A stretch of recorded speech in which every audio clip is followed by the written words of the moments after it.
Hello to Twitch and YouTube and Tiki and of course, as always, on Discord. How are all of you? I hope you're well. Welcome everyone. So how are y'all doing?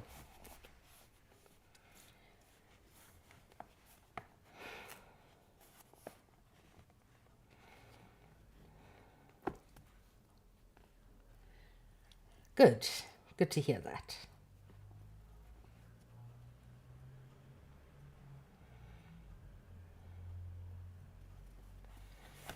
How are you feeling since this morning, Finn? Or this afternoon, I should say. My hair is falling so crazily, like DNA confetti everywhere. Oh, good. I'm glad.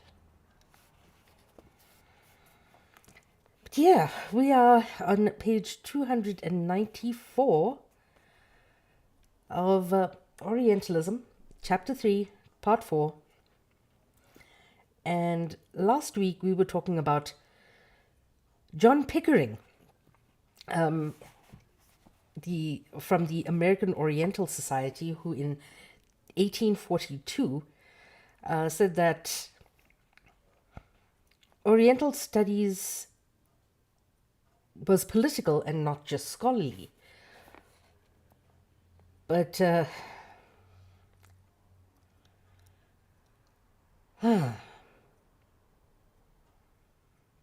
basically, he was saying that the study was not political because it had to do with the politics of identity and all of that stuff. It was political because it was an imperial attempt. Like it was in service of empire. So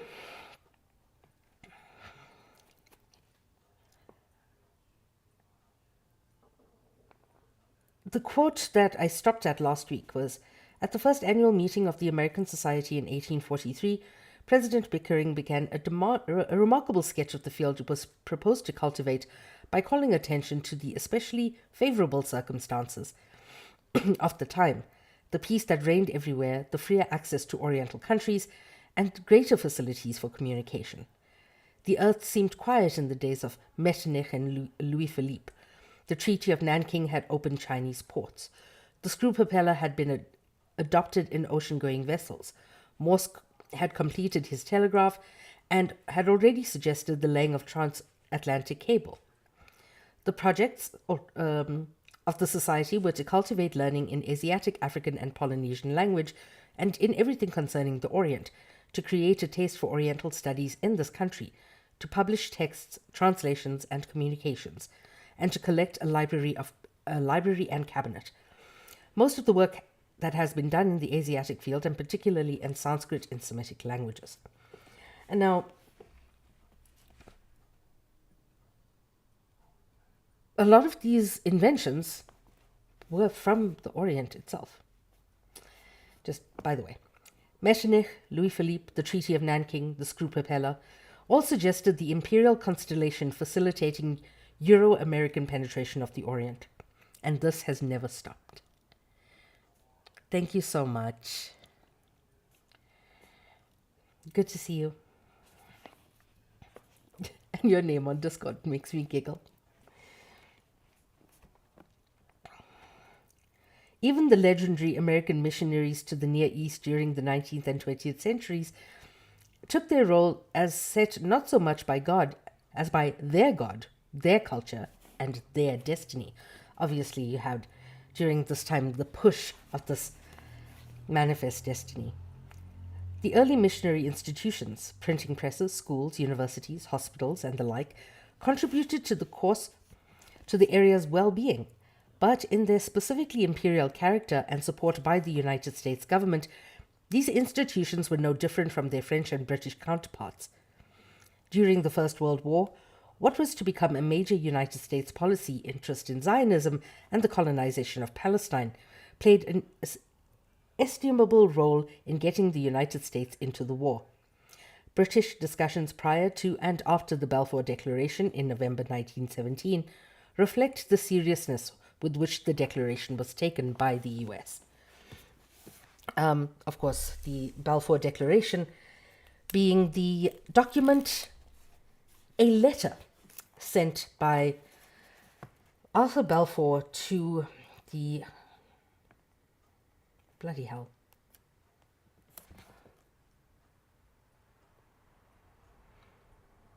Was it the Rothschilds? Yes, it was. Basically handing over Palestine to the Zionists as if it was theirs to hand over. During and after the Second World War, the escalation in United States interest in the Middle East was remarkable. Cairo, Tehran, and North Africa were important arenas of war, and in that setting, with the exploration of its oil, strategic and human resources pioneered by Britain and France, the US prepared for its new post-war imperial role. Not the least aspect of this role was a cultural relations policy, as it was defined by Mortimer Graves in 1950. Part of this policy was, he said, the attempt to acquire a significant publication in every important Near Eastern language published since 1900, an attempt which our Congress ought to recognize as a measure of national security. Of course, it's all about national security, isn't it? Everything that has to do with resource theft is posed as a matter of national security. For what was clearly at stake, Graves argued, to very receptive ears, by the way, was the need for much better American understanding of the forces which are contending with the American idea for acceptance by the Near East. The principles of these are, of course, communism and Islam. Out of such concern, and as a contemporary adjunct to the more backward-looking American Oriental society, was born the entire vast apparatus for research in the Middle East. The model, both in frankly strategic attitude and sensitivity to public security and policy, not as often postured to pure scholarship, was the Middle East Institute, founded in May 1946 in Washington, under the aegis, of course, if not entirely within or by the federal government. Why would the government need to have a Middle East Institute if it wasn't for resource theft?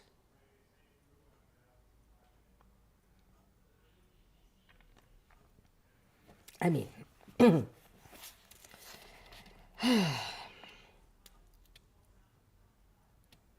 out of such organizations grew the Middle East Studies Association. The powerful support of the Ford and other foundations, the various federal programs of support to universities, various federal research projects carried out by such entities such as the Department of Defense and the Rand Corporation, and the Hudson Institute, and the consultative and lobbying efforts of banks, oil companies, multinationals, and the like. Is it for studies or is it for resources? Also, you may notice that my goal is a little bit higher today. 90 of that is mine. 100 of that is for Geeky to get their AC fixed.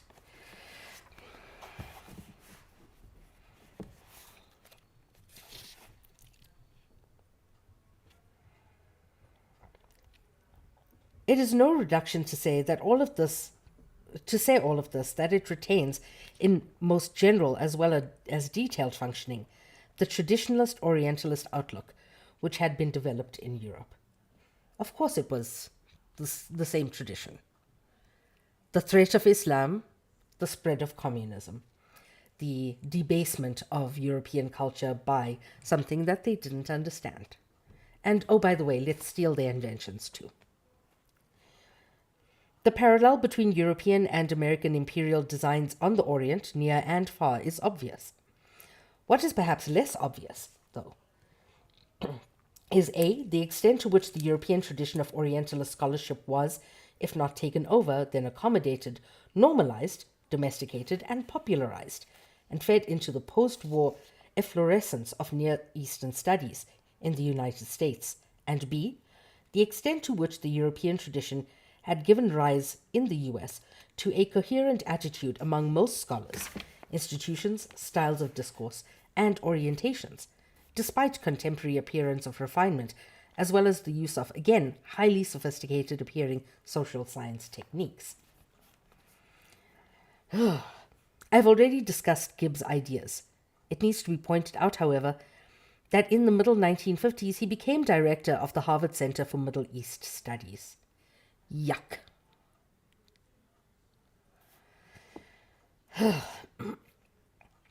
From which position his ideas and style exerted important influence. Gibbs' presence in the US was different in what it did for the field from Philip Hittie's presence at Princeton since the late 1920s. The Princeton department produced a large group of important scholars, and its brand of Oriental studies stimulated great scholarly interest in the field. Gibb, on the other hand, was more truly in touch with the public policy aspect of Orientalism, and far more than Hittie's at Princeton, his position at Harvard focused Orientalism on a Cold War-era studies approach. Gibbs' own work, nevertheless, did not overtly employ the language of cultural discourse in the tradition of Renan, Becker, and Massignon.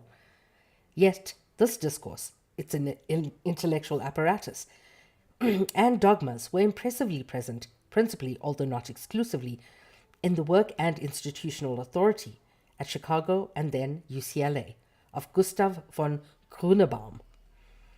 He went to the United States as part of the intellectual immigration of European scholars fleeing fascism. Thereafter, he produced a solid Orientalist oeuvre that concentrated on Islam as a holistic culture about which, from beginning to end of his career, he continued to make the same set of essentially reductive, negative generalizations. Is that all surprising?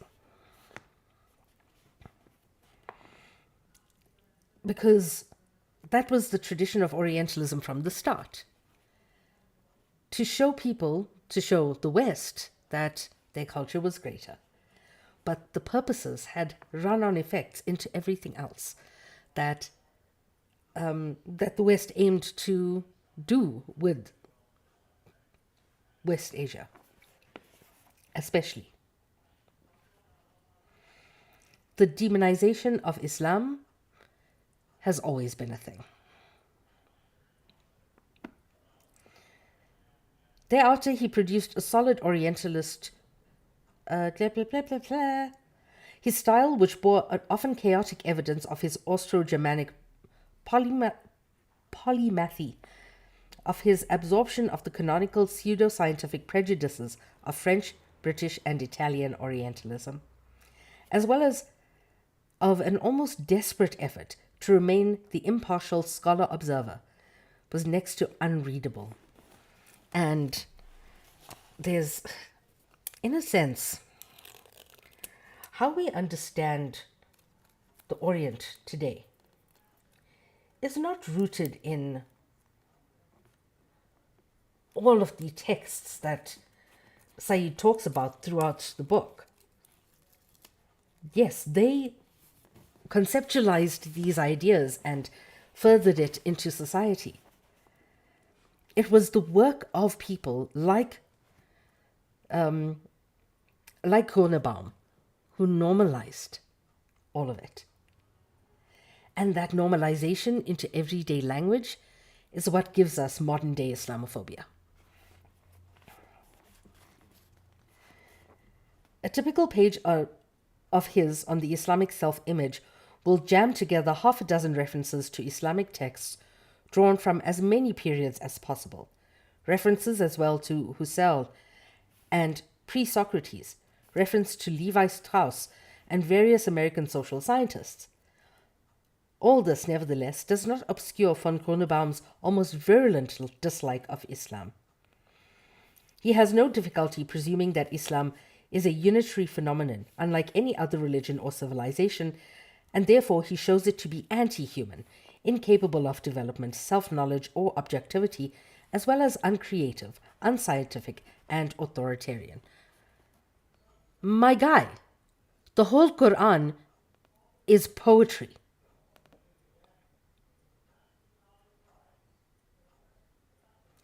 The whole Quran is poetry. All of it. Here are two typical excerpts, and we must remember that von Grunebaum wrote with the unique authority of a European scholar in the US, teaching, administering, giving grants to large networks of scholars in the field. This is a dig at the United States as well, because the unique authority of a European scholar in the United States. So, yes, it is a dig at European scholarship. Europe was like, he is white, he is European, and he's a man. Therefore, he must be very, very intelligent. And then the US were like, oh, he's European. He comes from the motherland. Let's have him here. Come with your fascism. So he says, it is essential to realize that Muslim civilization is a cultural entity that does not share our primary aspirations. It is not vitally interested in the structured study of other cultures. There are entire epics written about the meeting of Islam and Hinduism. One of them was turned into a movie called Jodha Akbar.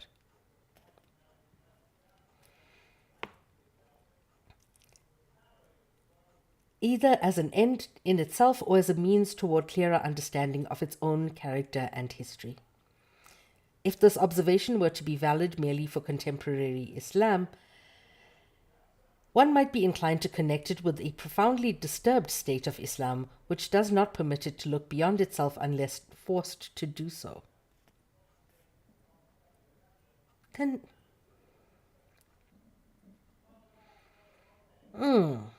That does not sit right with me.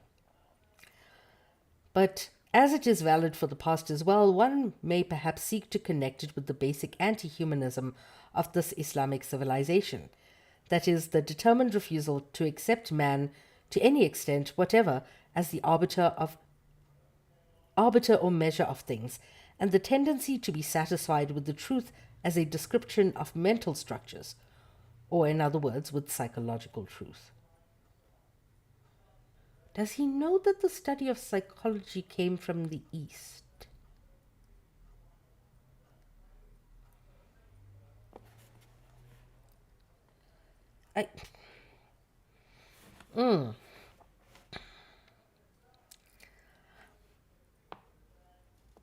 Now, I'm not done with this part of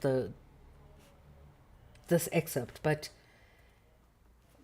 after I read this, imagine that he had written Christianity instead of Islam, or Christian instead of Islamic, and see how much easier it reads. Arab or Islamic nationalism lacks, in spite of its occasional use as a catchword, the concept of divine right of a nation. It lacks a formative ethic. It also lacks, it would seem, the later 19th century belief in mechanistic progress. Above all, it lacks the intellectual vigor of a primary phenomenon. Both power and the will to power are ends in themselves. And Saïd has added, the sentence seems to serve no purpose in the argument, yet it doubtless gives von Grunebaum the security of a philosophical-sounding non-sentence, as if to assure himself that he speaks wisely, not disparagingly, of Islam.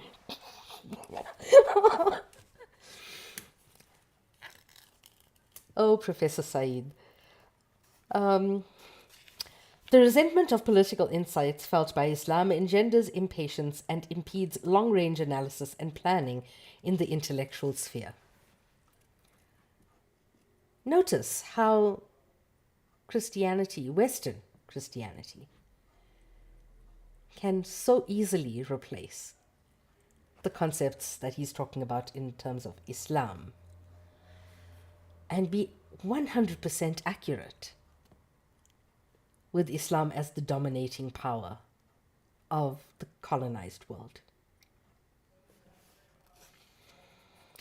So Saïd goes on. Right? It's like, what the hell? In most other contexts, such writing would politely be called polemical. For Orientalism, of course, it's relatively orthodox, and it passed for canonical wisdom in American study of the Middle East after World War II, mainly because of the cultural prestige associated with European scholars. The point is, however, that von Grunebaum's work is accepted uncritically by the field, even though the field itself today cannot reproduce people like him. Yet only one scholar has undertaken a serious critique of von Grunebaum's views, Abdullah Laroui, a Moroccan historian and political theorist. I can... Laroui.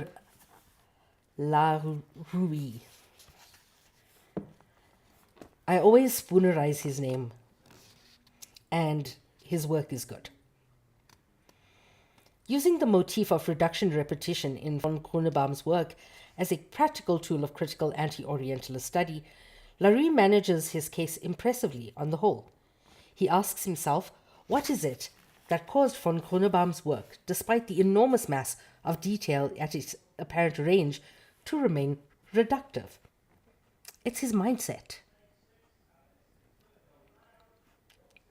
As Laroui says, the adjectives that von Grunebaum affixes to the word Islam, medieval, classical, modern, are neutral or even superfluous. There is no difference between classical Islam and medieval Islam, or Islam, plain and simple. Therefore, for von Grunebaum only one Islam that changes within itself. Modern Islam, according to von Grunebaum, has turned away from the West because it remains faithful to its original sense of itself, and yet Islam can modernize itself with only self-reinterpretation from a Western point of view. And that is why we keep on going back to Frantz Fanon.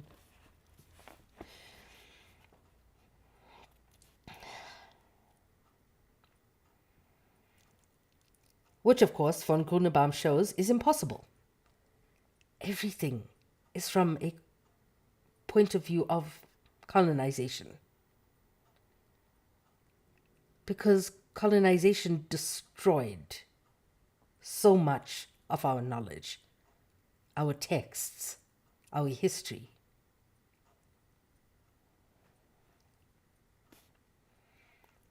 There's no such thing as Western objectivity. Absolutely none.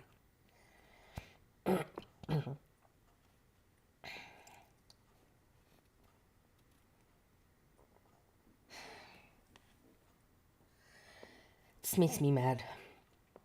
In describing von Grunebaum's conclusions, which add up to a portrait of Islam as a culture incapable of innovation, Laroui does not mention that the need for Islam to use Western methods to improve itself as an idea, perhaps because of von Grunebaum's wide influence, has become almost a truism in the Middle East and Middle Eastern studies. For example, David Gordon, in Self-Determination and History in the Third World, urges maturity on Arabs, Africans, and Asians, and argues that this can only be gained by learning from Western objectivity. Ew. I would rather not.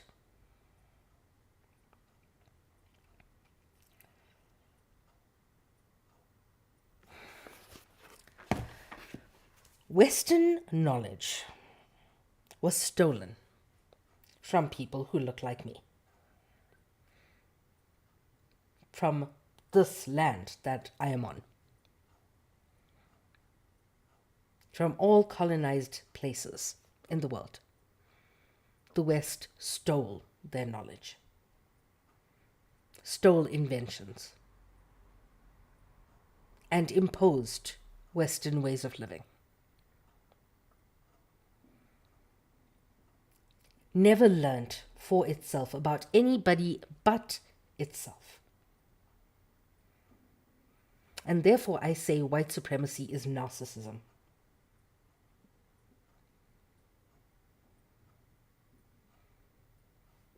And that is what every single thing that Orientalists have said about Black, Indigenous, and people of the global majority, Islam, Hinduism, Buddhism, all other practices, everything that the Orientalists have said about it, about all of it, is true of the West, incapable of seeing beyond the end of its own nose.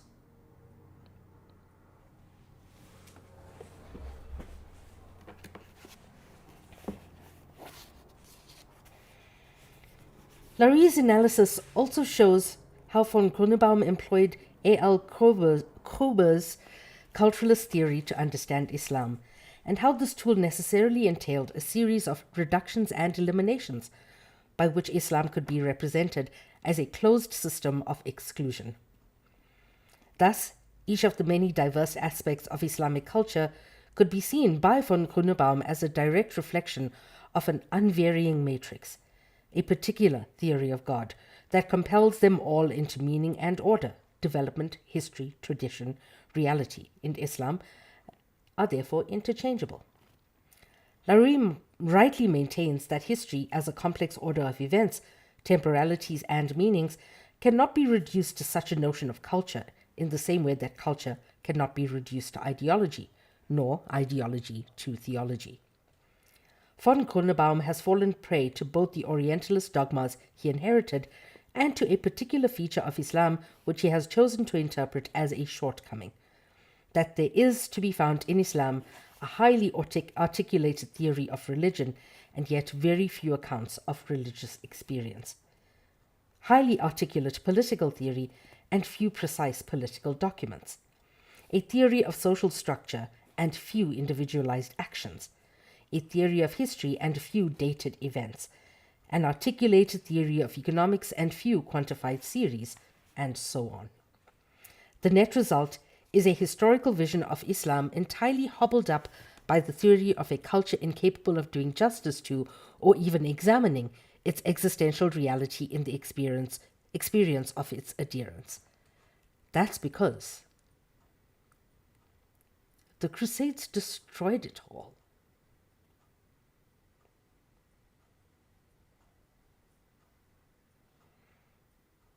They literally destroyed everything. You won't find it in the religious texts, you'll find it in history, written down history, which the West destroyed. Von Grunnebaum's Islam, after all, is the Islam of the earlier European Orientalists, monolithic, scornful of ordinary human experience, gross, reductive, unchanging, as they had always said of the Orient itself. At bottom, such a view of Islam is political, not even euphemistically impartial. The strength of its hold on the new Orientalist, younger, that is, than von Grunnebaum, is due in part to its traditional authority, and in part to use value as a handle for grasping the vast religion of the world, proclaiming it entirely coherent as a phenomenon. Since Islam has never easily been encompassed by the West politically, and certainly since World War II, Arab nationalism has been a movement openly declaring hostility to Western imperialism. The desire to assert intellectually satisfying things about Islam in retaliation increases. One authority has said of Islam, without specifying which or which aspect he means, that it is one prototype of closed traditional societies. Note the edifying use of the word to signify all at once with the society, religion, prototype, and actuality is Islam. It's the Western idea of Arab nations is monolithic. And that is why people get surprised to hear that there are Palestinian Jewish people, that there are Palestinian Christians.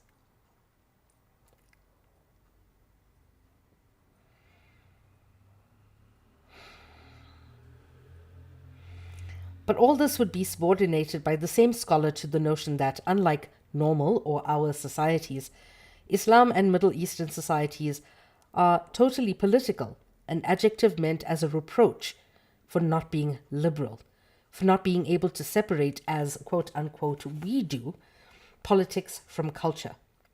The result is an individuously ideological portrait of us and them. Quote, "To understand Middle Eastern society as a whole must remain our great aim.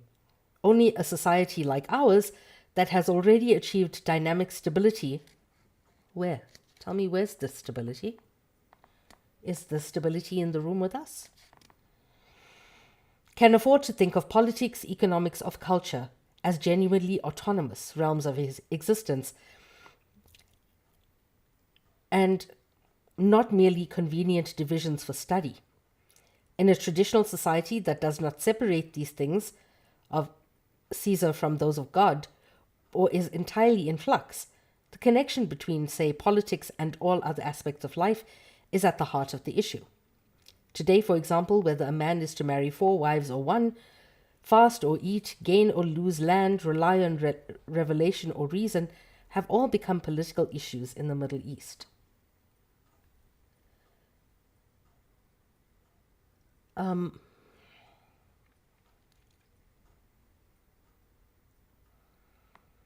Oh, honey. No less than the Muslim himself, the new Orientalist must inquire anew what the significant structures and relationships of Islamic society might be.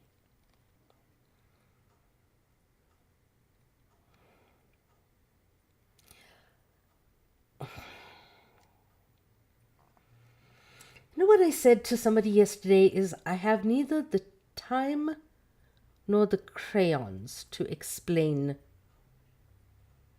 why this is so fascinatingly wrong. The triviality of most of the examples, oh, that's the end of the quote, by the way. The triviality of most of the examples, marrying 4 wives, fasting or eating, is meant as evidence of Islam's all-inclusiveness in its tyranny. As to where this is supposed to be happening, we are not told, but we are reminded of the doubtless non-political fact that Orientalists are largely responsible for having given Middle Easterners themselves an accurate appreciation of their past. Thank you. Oh, because, like, the people with one of the oldest writing systems in the world really didn't have a good account of their own past. Right. Just in case that we might forget that Orientalists know things by definition and Orientals cannot know their own.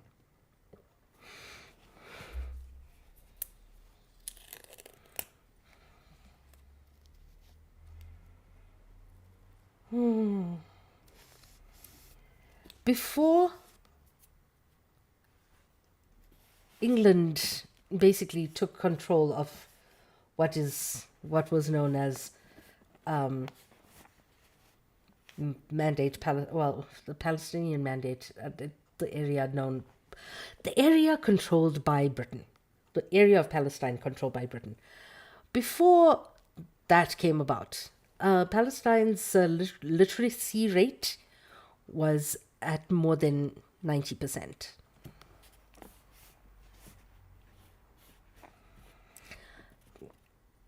Please tell me,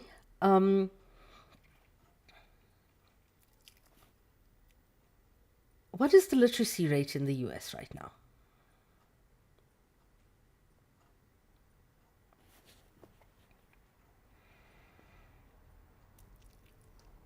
If this sums up the hard school of New American Orientalism, the soft school emphasizes the fact that traditional Orientalists have given us basic outlines of Islamic history, religion, and society, but have been all too often content to sum up the meaning of a civilization on the basis of just a few manuscripts. Against the traditional Orientalist, therefore, the new area study specialist argues philosophically. Research methodology and disciplinary paradigms are not to determine what is selected for study, and they are not to limit observation. Area studies from this perspective hold true that true knowledge is only possible of things that exist, while methods and theories are abstractions, which order observations and offer explanations according to non-empirical criteria. 79%. 79% literacy in the US, as opposed to an over 90% literacy rate prior to British invasion. Good. But how does one know the things that exist, and to what extent are the things that exist constituted by the knower? No worries, babe. Yeah, this is all impositions of knowledge. This is left moot, as the new value-free apprehension of the Orient as something that exists is institutionalized in area studies programs. Without tenditious theorizing, Islam is rarely studied, researched, known. The naivety of this conception scarcely concealed what ideologically it means, the absurd theses that man plays no part in setting up both the material and processes of knowledge, that the Oriental reality is static and exists, that only a messianic revolutionary, in Kissinger's vocabulary, will not admit the difference between reality out there and in his head. The person who cannot move from the reality inside his head is the Westerner, is the imperialist, is the colonizer. Because that is the only reality he is willing to accept. Between the hard and soft schools, however, more or less diluted versions of the old Orientalism flourish, in new academic jargons in some cases, and in old ones in others. But the principal dogmas of Orientalism exist in their purest form today in studies of Arabs and Islam in the West. Let's recapitulate them here. One is absolute and systemic difference. One is the absolute and systemic difference between the West, which is rational, developed, humane, superior, and the Orient, aberrant, undeveloped, inferior. Another dogma is that abstractions about the Orient, particularly those based on texts representing a classical Oriental civilization, are always preferable to direct evidence drawn from modern Oriental realities. Of course, they're not going to speak to the people. A third dogma is that the Orient is eternal, uniform, and incapable of defining itself, therefore assumed that a highly generalized and systematic vocabulary for describing it from a Western standpoint is inevitable, and scientifically objective. A fourth is that the Orient is at bottom something either to be feared, the Yellow Peril, the Mongol hordes, the Brown dominions, or to be controlled by pacification, research, development, or outright occupation, wherever possible. Any questions?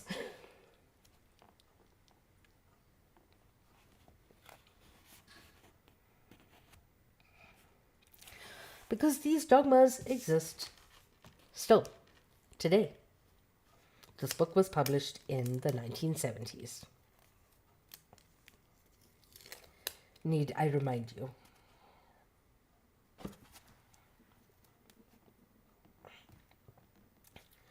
Because Europe's answer to everything is, oh, you need to be ruled over. Because you're incapable of doing it yourself to our standards and our liking. And if you control yourselves, then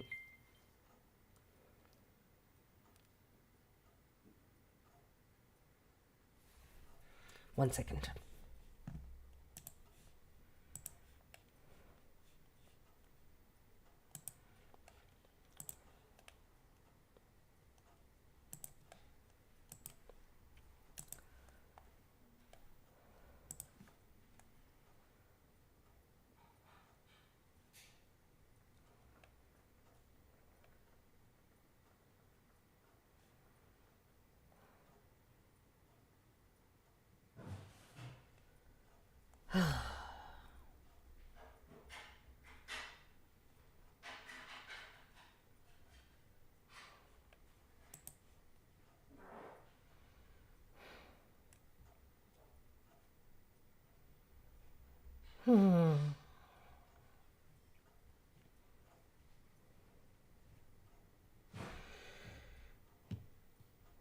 It's okay.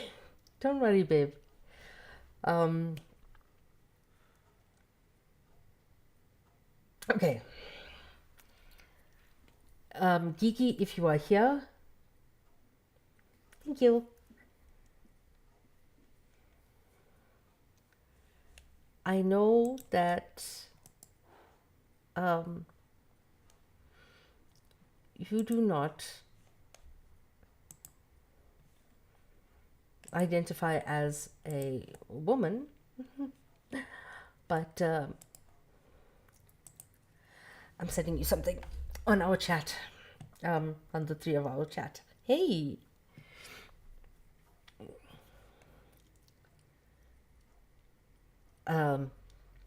I cannot apply because the eligibility criteria was added today, and they said you have to be a US citizen or have a US or be a resident of the US. So now I'm okay, Michelle. How are you, Grace?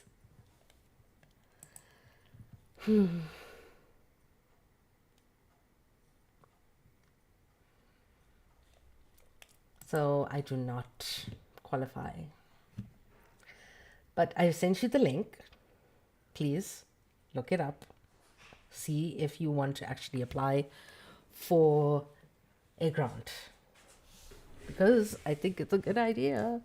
Okay, TikTok, YouTube, and Discord. I shall be back in a few seconds.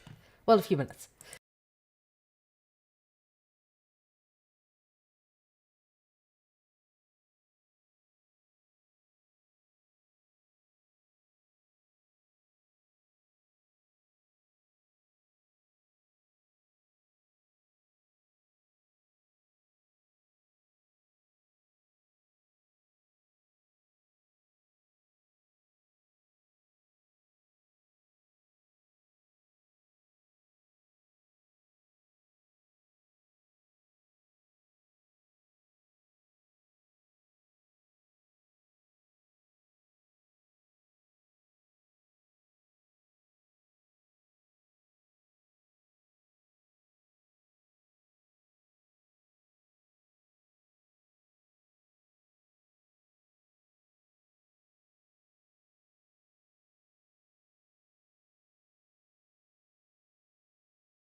Yes, I saw that Tom is on Facebook and using the same picture that he had on MySpace.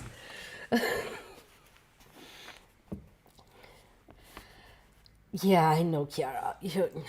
I I was one of I was a MySpace person.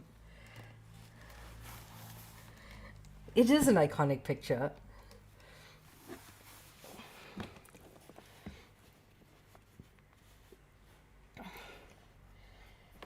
So, I'm not going to read for much longer, but I wanted to take a break after that because these dogmas, and this is one of the reasons that it's getting me so angry rereading Orientalism, is because we are seeing it playing out today in violently repressive ways. Not just the repression of Islam and Islamic practices, but the West asserting its economic domination over what they call the Orient, for resources to be extracted. And they are completely unapologetic about it. It's out in the open. They kidnapped a president from Venezuela to steal Venezuela's oil. It's not even like covered up by anything anymore. And on one hand, yes, I mean, be true about your intentions. On the other, don't do that. Please, let's not kidnap an entire president and his wife.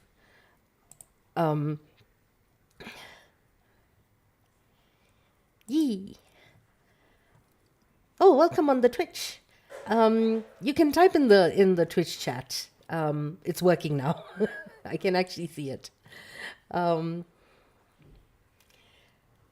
His wife hasn't even been seen. Yes. So what's happening is this unashamed theft of not just resources, but of the active demonization of culture, of entire races of people for land grabs, like what is happening in Palestine. And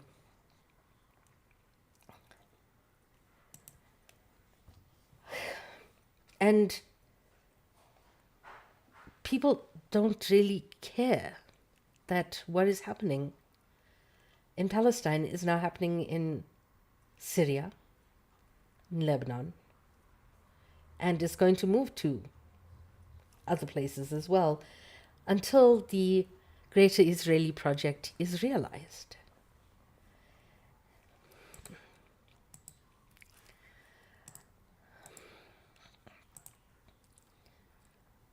I cannot tell you just how devastating it is seeing all of this play out, as activists have always, and historians have said, it's always going to go, and people still denying it. And that is why studying Orientalism is so important now. And I can't even say now more than ever, because this has always been the truth of the West, is that it appropriates in order to subjugate. They hijack the narrative so that they can hijack resources. Exactly.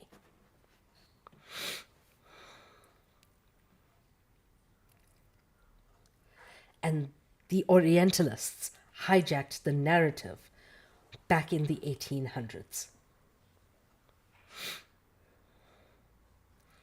And they are still doing it today, still depicting Islam as a threat to Western security.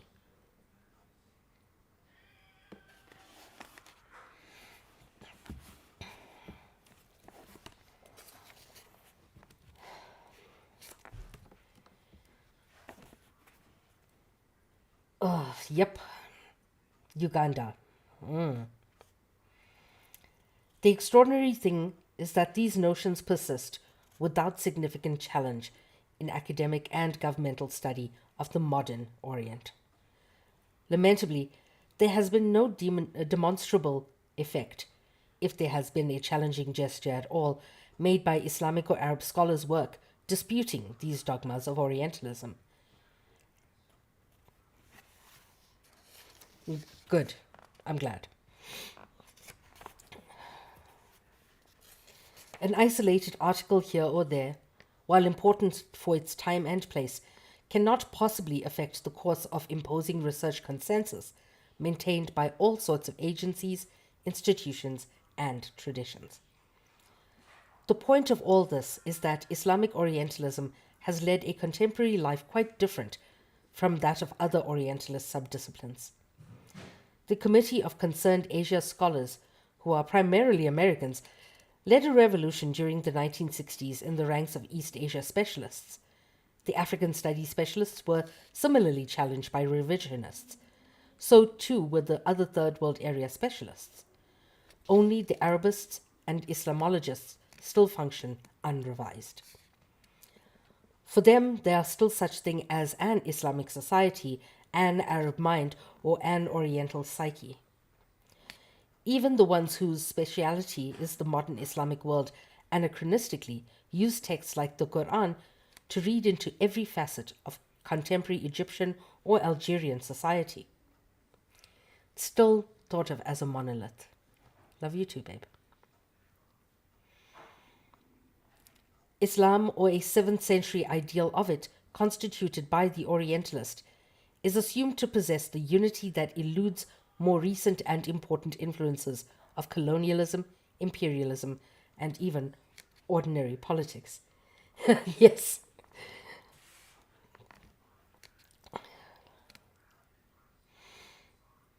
Clichés about how Muslims, or Mohammedans as they are sometimes still called, behave are bandied about with nonchalance no one would risk in talking about black people or Jewish people.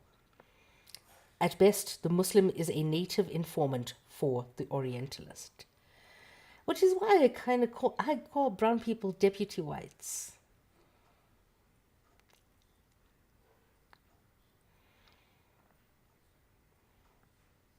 I disagree with that.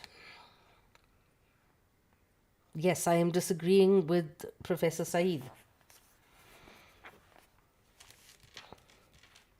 It is absolutely true that these kinds of narratives are spun about black people, especially in the US.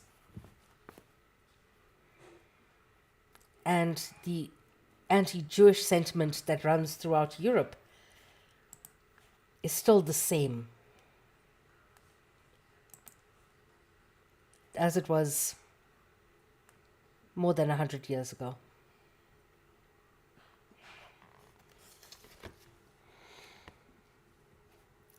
Secretly, however, he remains a despised heretic, for his sins must additionally endure at the entirely thankless position of being known negatively as anti-Zionist. There is, of course, a Middle East studies establishment, a pool of interests, old boy or expert networks, linking corporate business, the foundations, oil companies, missions, the military, foreign service, intelligence communities together with the academic world. Yes. And I need to find what I had written here. Shoot me now, I am opening another tab. I'm already going crazy with the number of tabs I have opened.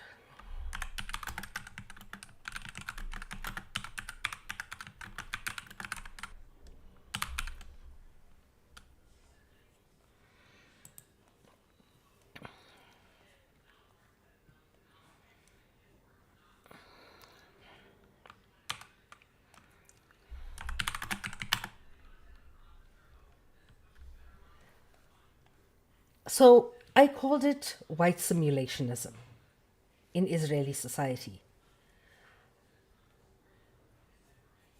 And I speak about it in a feminist sense in this piece. I said critiques of white supremacy, or should I say white simulationism, as Israeli society is not all white, within feminist spaces has been and continues to be habitually resisted through pernicious performances of white feminist innocence. And that's another kettle of fish. But that white simulationism, that white supremacist simulation that is created within Israeli society is important to understand as as an example of how Israeli society operates as European. Aspirations of Europeanism.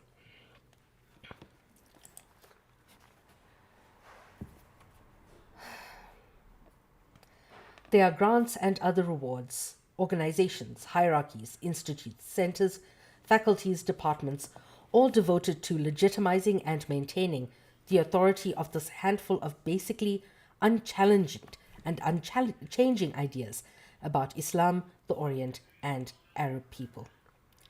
A recent critical analysis of the Middle East Studies operation in the US shows not only is the field monolithic, but that it is complex and contains old-style Orientalists, deliberately marginal specialists, counterinsurgency specialists, policymaker, as well as a minority of academic power brokers.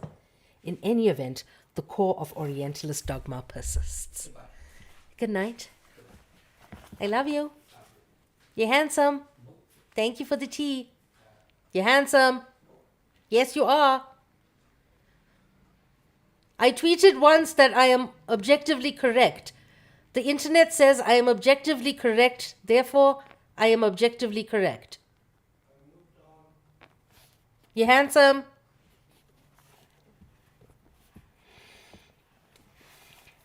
And that is where I'll stop today. Geeky does need to go live because they need to raise some money for their air conditioning fund because the air conditioner broke down.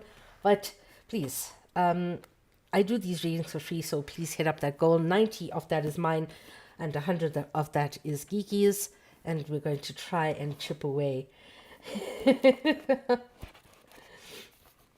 at Geeky's goal. And yeah, if you want to donate to the virtual tip jar, please go to my link tree. It's all there.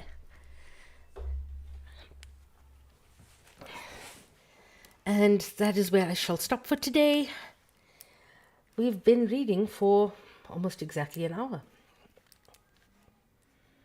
Objectively correct compliments. Yeah, see, both my loves are handsome. Twitch and YouTube, I'm going to say good night to you, and I'll be on Discord in a little bit. Yeah, please hit up the link tree if you want to join the Discord, if you want to donate anything to my virtual tip jar. And yeah, I'll see you in the Discord. And yeah, no, that's not the book that I was reading. I'm a silly goose. I was reading this one. But yeah, tomorrow we shall continue with Hot Feminist, and then I will be away for the weekend. All right. Fare thee well. That one.